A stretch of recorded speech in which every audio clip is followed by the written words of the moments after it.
Yeah, in this section we will discuss grid computing, right? So this is also one of the important concept, one of the widely used computing techniques prior to cloud. So the word grid,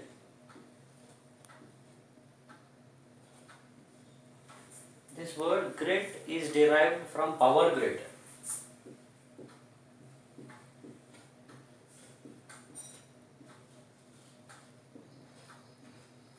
right? So friends, you know power grid, right? Power grid is place where we actually get power from various sources, and it's a distribution center. Like for example, you have power grid for southern India, or you have one power grid from for our state of Telangana, like that. But what are the sources of power?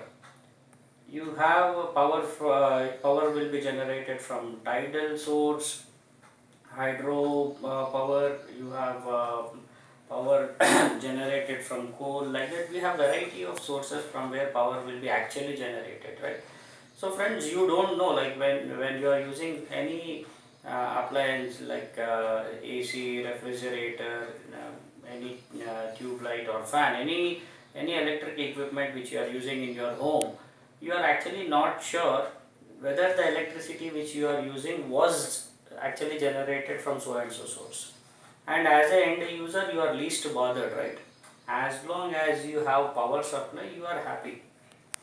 You are least bothered whether the power, this particular power which you are using right now, was actually generated from coal or maybe from tidal source. You are least bothered. So what exactly happens in a power grid is power will be generated from variety of sources. All this power which is generated from wide variety of sources will be integrated or will be brought together, collected in one place, called as power grid. So from power grid, the power distribution actually happens. So similarly, just like power grid, in grid computing, what we will do is, we will also try to make use of computing facilities which are available in different places belonging to different organizations. So we try to connect the computing sources from variety of places, from variety of sources, right? So we connect them together and we try to give an impression as if we have huge computing power, right? So we try to simulate as if we have a huge computing power by connecting computing sources or computing resources which are available in different locations, from which belong to different organizations. I will give you an example so that you understand what exactly is grid computing.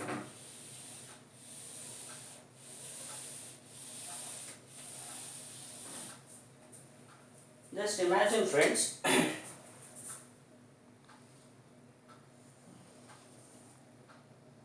this is one organization, maybe like a government organization which belongs to forest department. And just imagine, this particular organization is located in a place called as Nizamabad.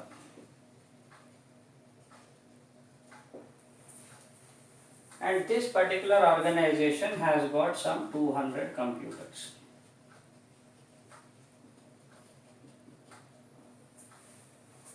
Right. Friends, I have one more organization, government organization, right? Maybe HMDA, right? A government organization which is located in Hyderabad. It has got around 250 computers.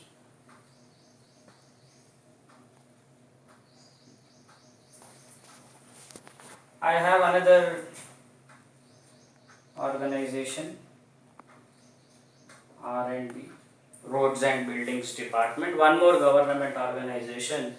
This particular government organization has again maybe some 200 computers, right?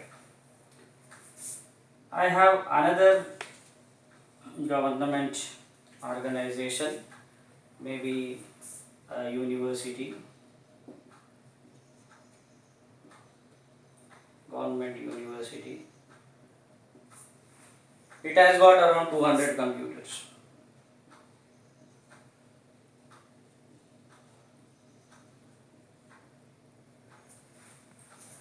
Right?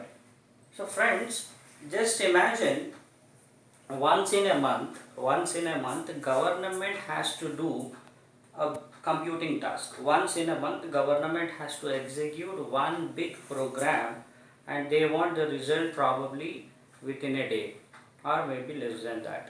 It means maybe government needs around 700 or 800 machines which will work together on this common task. So again friends, I am talking about an example which falls under the category of high performance task. Now see my requirement. Please try to understand this example carefully. What is my requirement? I need a huge amount of computing power to perform a task. And another important point is how often I need it. Do I need it every day? No, I don't need it every day. Right? So I have a big computing task to be done, but this computing task will not be done very often. In fact, I need this computing task to be performed once in a month. So for this task, do I need to buy again 1000 computers, create a big computing facility which will be used only once in a month? So this is practically not correct. So instead of this, what government can do is, that's the reason I took example of this government organizations, right? Even though they all belong to different departments, what I can do is, since they all belong to the government itself, we can connect them together, and once in a month, one day, I wanted to use all these machines together, right, for my particular task. So what I do is, I try to establish connection between all these computing resources.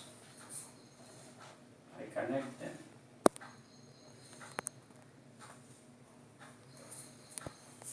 Right? Now when I connect all these computing resources or computing facilities which are available in different places, this together is now called as a grid.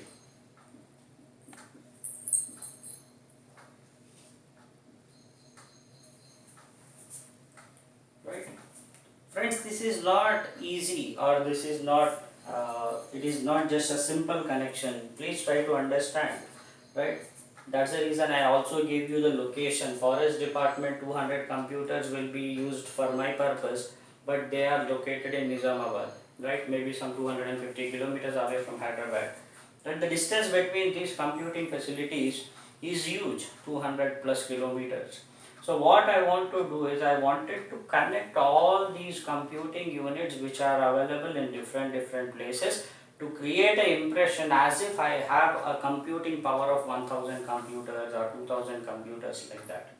So depending on my requirement, I try to form a grid of computing facilities which are available in different locations, create an impression as if I have a huge amount of computing power, and use it for my particular task.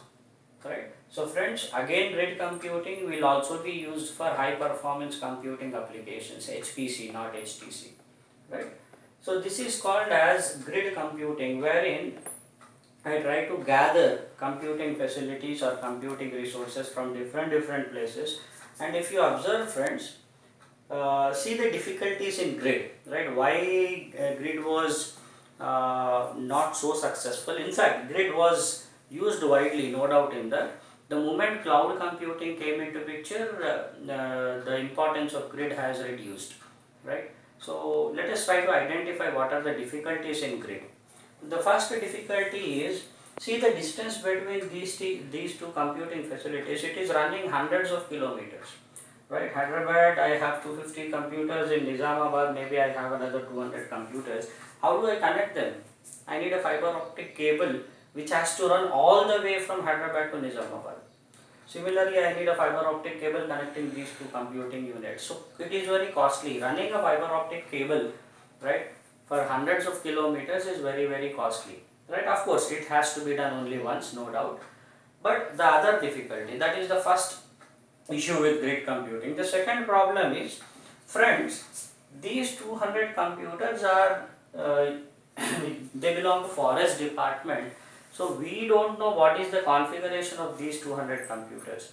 We don't know what is the what kind of processors are being used, what kind of hardware is being used, what kind of operating system is used.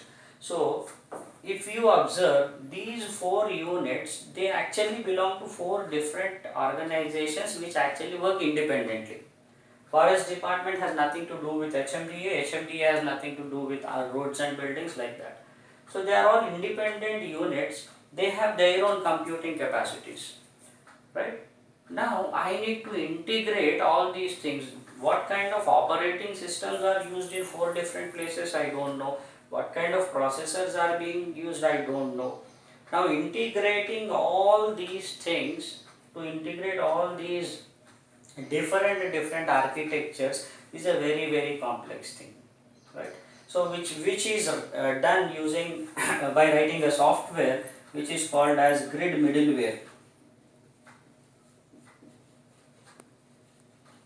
So this software is very complex, friends. Writing the software to connect all these resources which are totally heterogeneous in nature.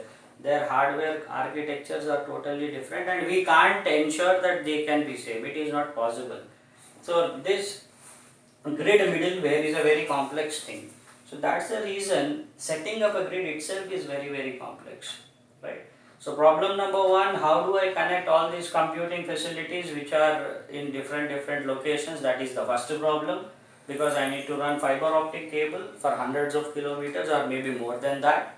Second problem is connecting all these resources which are of different hardware architectures is very complex. I need to write a middleware software which itself is very complex. And the next another important point to be observed is, friends, today I have maybe around 1,000 computers. It is serving my purpose. Maybe after 2 months or 3 months my computing requirements changed, right? What should I do? What should I do? I need maybe another 500 computers. What should I do? Can I ask forest department to increase its number of computers? They may not agree, right? Because they are happy, the 200 computers are more than enough for them. Can I ask this fellow to increase number of machines? Not possible. Or can I ask this fellow to increase number of computers? Because my computing requirement has increased.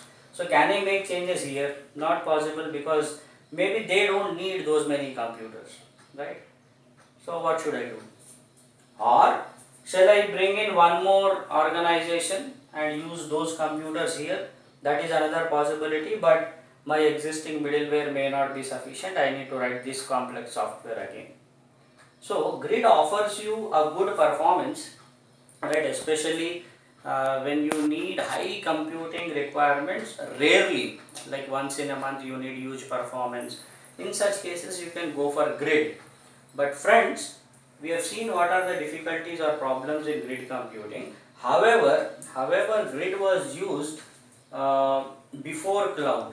But all problems which we have seen in grid computing are easily eliminated in cloud computing. That's the reason cloud was so successful, and more or less grid computing is obsolete now. Grid is not being used widely, right? So this is what is the meaning of grid computing, friends. We have computing facility which is available in variety of places with variety of hardware characteristics and hardware architectures. We connect them, right, by running fiber optic cable. Then we try to ensure that we are going to work with these different architectures. We still try to create an impression as if we have a single huge computing engine with us, right? That is possible with grid middleware. That software itself is very complex to write. So this is what is grid computing in detail, friends. We have identified the advantages and disadvantages. Advantages is, when you need huge amount of computing power, you need not buy or you need not set up such a huge computing facility with you. especially if your requirement is very often, it is not very often, like once in a month you need 1,000 machines, right? So in such cases you can go for grid, and the problems with grid we have listed out. So this is what is grid computing, right? And in the next section we will be discussing mobile computing, and followed by quantum computing, right? Thank you, friends.